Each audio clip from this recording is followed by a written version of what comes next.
Okay, now we're into a new chapter of Redox. So Redox, we got to define what it is about. So first case, we talk about in terms of oxygen. So redox is about oxygen. What about oxygen? If you gain oxygen, it's considered oxidation. If you lose oxygen, it's considered reduction. So what is an example with regards to this? So what is an example? Let's look at this. So we can talk about FeO plus Zn becoming ZnO plus Fe. So if you look at this, FeO becoming Fe. This is a loss of oxygen, sorry. If it loses oxygen, this is considered, okay, see, lose oxygen is considered reduction. So in this case here, this is a reduction. Okay, let me choose this object, delete the thing.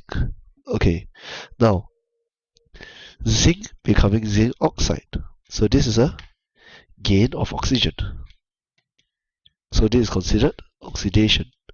So this is a redox reaction, okay, because reduction is involved, oxidation involved. So redox actually stands for the word red, which is reduction, and ox stands for oxidation. So a redox reaction means that it's a reaction that involves both oxidation and reduction. So that's for the first case. So we talk about redox being a loss and gain of oxygen. Loss of oxygen is a reduction.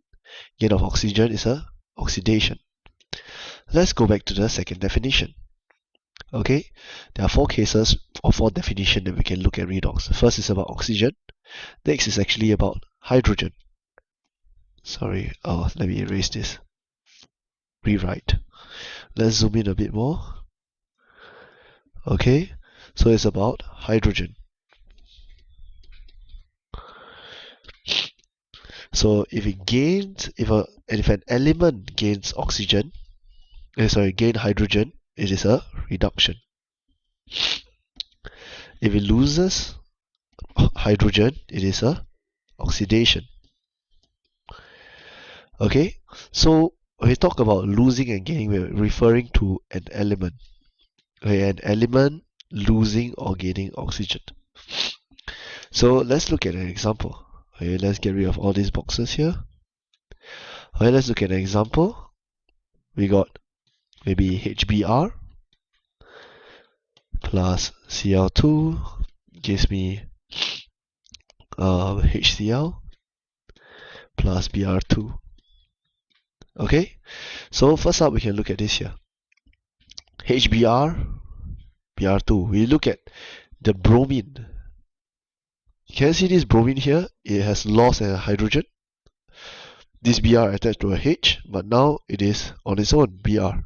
So this is a loss of hydrogen. Okay, so if this is a loss of hydrogen, so then we know that this is a oxidation. Okay, now we look at the second case here. Cl gaining an hydrogen. Okay, at first this Cl is attached to nothing, but then now it's attached to a hydrogen here. So we know that this is a gain of hydrogen. So we consider this as a reduction. Once again, you can see that in a reaction like this, oxidation and reduction occurs at the same time. So this marks the end of part 1, where we discuss about two cases about the loss of oxygen. Okay, loss of oxygen being reduction, gain of oxygen being oxidation. First case we based on oxygen. Second case we base it on hydrogen. If you gain hydrogen, it becomes reduction. If you lose hydrogen, it becomes oxidation.